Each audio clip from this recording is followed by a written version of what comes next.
शंकरं शंकराचार्यं केशवं बादरायणं सूत्रभाष्यकृतौ वन्दे भगवन्तौ पुनः पुनः भगवन्तौ पुनः पुनः। सर्वेभ्यो नमो नमः।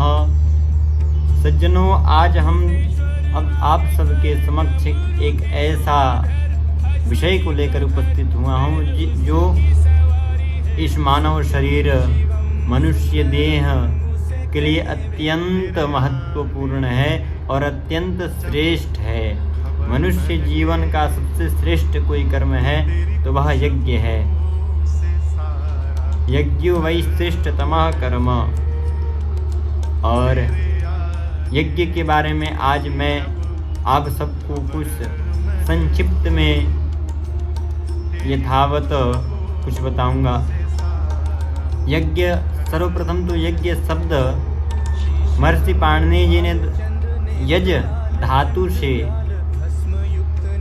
यज्ञ शब्द बनाया। यज्ञ का पर्याय कई शब्द हैं। कोई यज कहता है, कोई याग कहता है, कोई यज्ञ कहता है, कोई यज्ञ कहता है। अनेक पर्यायवाची यज्ञ के शब्द हैं, परंतु सबका एक ही अर्थ होता है यज्ञ। और यह यज्ञ कोई कर्म नहीं, कोई अनुष्ठान नहीं और कोई आयोजन नहीं, अपितु स्वयं भगवान ही यज्ञ हैं। क्योंकि ब्रह्मा जी के पुत्र मनु एवं शत्रुपा के जो 3 पुत्रियां थी, आकुति, देवहूति, प्रसूति। आकुति जो सबसे श्रेष्ठ पुत्री थी, उनका विवाह रुचि नामक प्रजापति के साथ हुआ और रुचि प्रजापति के द्वारा मैया आकुति के गर्भ से यज्ञ नारायण भगवान अपने 24 अवतारों में सातवां अवतार ग्रहण करके इस धरातल पर प्रकट हुए और यज्ञ के द्वारा इस संपूर्ण पृथ्वी को कृतार्थ किए। तो यज्ञ यह कोई आयोजन, कोई अनुष्ठान नहीं, अपितु स्वयं भगवान ही हैं। और भगवान तो स्वयं कहते हैं, अहम क्रतुरहम यज्ञ, मैं ही यज्ञ करने वाला हूँ, मैं ही यज्ञ हूँ। अहम औषधम, मैं ही यज्ञ की तिल आदि औषधि भी हूँ। और मंत्र अहम, मैं ही मंत्र हूँ। अहम एवाज्यम, मैं ही आज्य हूँ यज्ञ का, मैं ही अग्नि हूँ।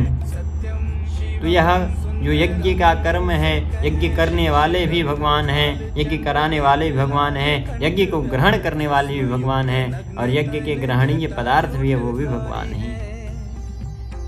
तो इस पवित्र कर्म जो यज्ञ है, आजकल तो इसमें अनेकानेक प्रकार से भ्रांतियाँ और अनेकानेक प्रकार से हम मनोरंजन का विषय बन के बस रह चुका है। समाज में यज्ञ आजकल इसलिए लोग करते हैं क्योंकि समाज में उनकी ख्याति प्राप्त हो, समाज में उनकी छवि प्राप्त हो। परंतु इस प्रकार के जो यज्ञ होते हैं वह समाज के लिए कल्याणकारी नहीं, अपितु विनाशकारी सिद्ध होते हैं।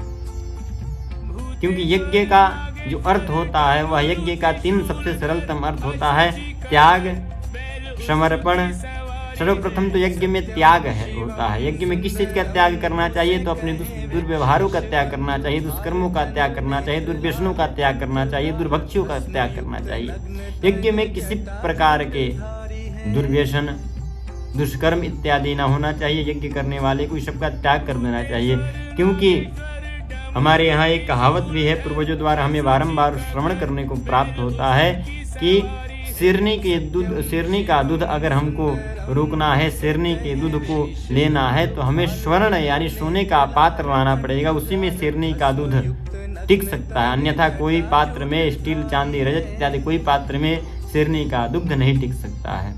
तो उसी प्रकार अगर यज्ञ करना है तो आपके हृदय भी उस प्रकार से होना चाहिए। अनेकानेक दुष्कर्मों, दुष्व्यवहारों से वंचित होना चाहिए, तब यज्ञ आपके हृदय में यज्ञ के प्रति सुदृढ़ भावना जागे। दूसरा समर्पण होता है। यज्ञ में समर्पण कैसा होना चाहिए? तो धन, धान्य, शरीर आदि सबसे समर्पित करके, भगवान के चरणों में समर्पित करके, अपने आप को भगवान में लीन करके, अपने आप को समर्पण करके यज्ञ करना चाहिए। तीसरा होता है शुभ कर्म होता है। यज्ञ में यज्ञ करें और यज्ञ के पश्चात भी जो कोई कार्य अपने जीवन में करे वह शुभ कर्म हो, शास्त्रीय कर्म हो, अशास्त्रीय कर्म ना हो। जो वेदों में विहित कर्म है वही कर्म है। जो वेदों ने बताया है कि यह कर्म करना चाहिए, वही कर्म को करें। तो यह तीन सरलतम अर्थ होता है यज्ञ का। और यज्ञ आजकल तो विधि से विहीन यज्ञ हो रहा है। यज्ञों में हमने तो कई प्रकार के, हमें सोशल मीडिया के माध्यम से अनेक प्रकार के कई वीडियो भी देखने को प्राप्त होता है कि किसी यज्ञ में ढोल बज रहा है, झाल बज रहा है, भजन हो रहा है, सब लोग हाथ उठाकर नाच रहे हैं, तो यह विधिहीन है। यज्ञ में कोई भी ऐसा कर्म जो विधि निषेध हो वह ना करें। और जो यज्ञ के यह सरलतम अर्थ 3 हैं, उसका पालन करते हुए यज्ञ का आयोजन करना चाहिए। क्योंकि विधिहीनस्य यज्ञस्य सद्यः कर्ता विनश्यति। अगर विधि के विपरीत, विधि के विहीन यज्ञ होगा तो वह कर्ता विनश्यति, वह विनाशकारी होगा, वह कल्याणकारी सिद्ध नहीं होगा। तो यज्ञ में विधि का आलोप नहीं होना चाहिए, यज्ञ में मंत्र स्तुति का आलोप नहीं होना चाहिए, यज्ञ संपूर्ण शास्त्रीय विधा के अनुसार होना चाहिए, तो वह यज्ञ कल्याणकारी सिद्ध होता है। और इस यज्ञ का तो कई ऐसे परिणाम शास्त्रों में देखने को मिलते हैं। अनेकानेक राजा योनाश्व के, दूसरा परिणाम त्वष्टा महर्षि के। त्वष्टा ऋषि ने इस यज्ञ में त्वष्टा ऋषि ने अपने पुत्र विश्वरूप की प्रतिशोध लेने के लिए इंद्र को मारने वाले पुत्र को उत्पत्ति के लिए यज्ञ किया। और उस यज्ञ में अंतोदात के जगह पर आदि उदात हो गया। पहले तेज नहीं बोलना था, बाद में तेज बोलना था, लेकिन उन्होंने गुस्से में थे तो अंतोदात के इंद्र शत्रु विवर्धस्वम आचरम जहि विद्विषम, इस प्रकार से उन्होंने संकल्प ले लिया जिससे इंद्र को मारने वाला पुत्र ना उत्पन्न होकर के इंद्र से मरने वाला पुत्र उत्पन्न हो गया। इसलिए यज्ञ में इतनी बारीकी से, इतने ध्यान पूर्वक यह सब कर्म करें जो यज्ञ कल्याणकारी सिद्ध हो। और बाकी यज्ञ में भाव की प्रधानता है, यज्ञ में समर्पण की प्रधानता है। यज्ञ के प्रति समर्पण रहे, यज्ञ के प्रति भाव रखें, तो वह यज्ञ कल्याणकारी सिद्ध अवश्य होगा, इसमें कोई संदेह नहीं है।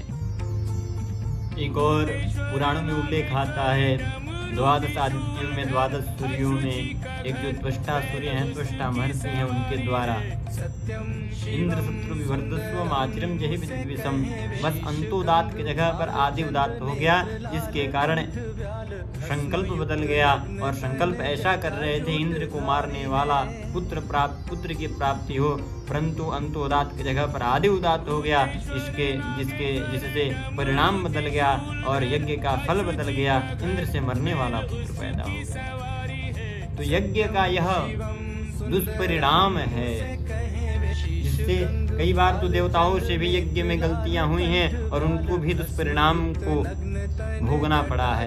यज्ञ शास्त्र विधा के अनुसार मंत्र विधि के बिना लोप हुए यज्ञ होना चाहिए, तब वह यज्ञ समाज के लिए कल्याणकारी सिद्ध होता है।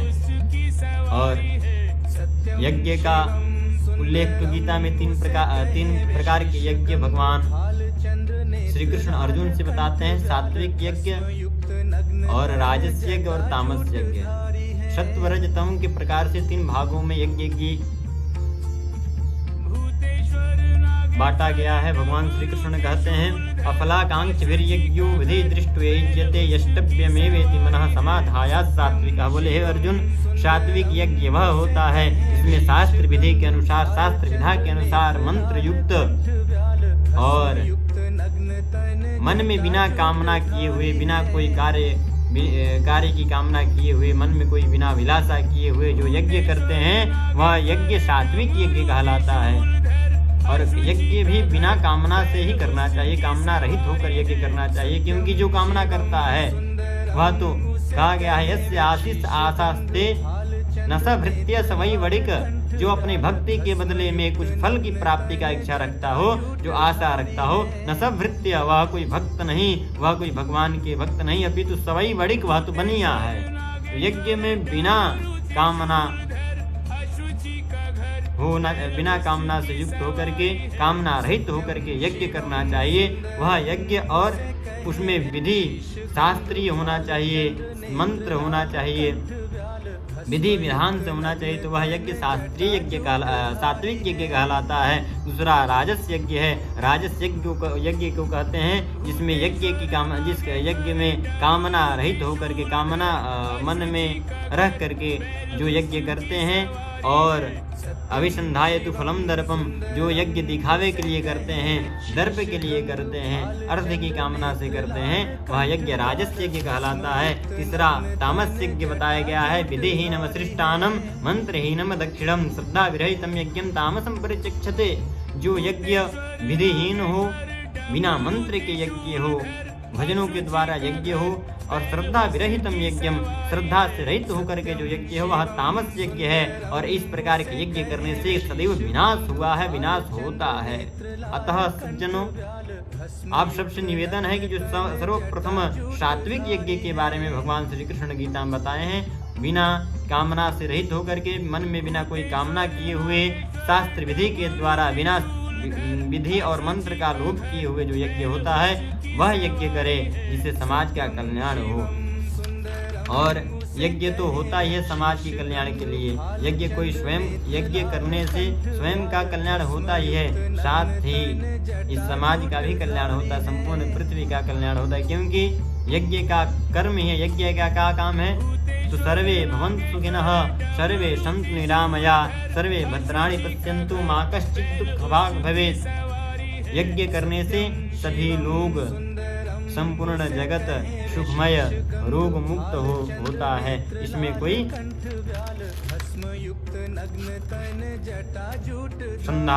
संदेह नहीं करना चाहिए, इसमें कोई संदेह नहीं होना चाहिए। और यज्ञ तो आत्मा परमात्मा एक हो, योग यज्ञ की पहचान, जिसको करने से आत्मा और परमात्मा एक हो जाए, आत्मा को परमात्मा से भेंट हो जाए और आत्मा में परमात्मा में आत्मा लीन हो जाए, यही यज्ञ है और यही कर्म है। यह हमारे मनुष्य देह का सर्वश्रेष्ठतम कर्म यज्ञ है। तो सबसे निवेदन है, यज्ञ तो करे परंतु दिखावे के लिए नहीं, नाम ऐश्वर्य कीर्ति बढ़ाने के लिए नहीं, अपितु कामना रहित होकर के और विधि विधान से यज्ञ करे, जिससे आपका तो कल्याण होगा ही, आपको परम गति की प्राप्ति होगा ही, और संपूर्ण जगत को भी आपके द्वारा, आपके कर कमलों से उसको अनेकानेक प्रकार से लाभ और कर्म का प्रकाश की प्राप्ति होगी।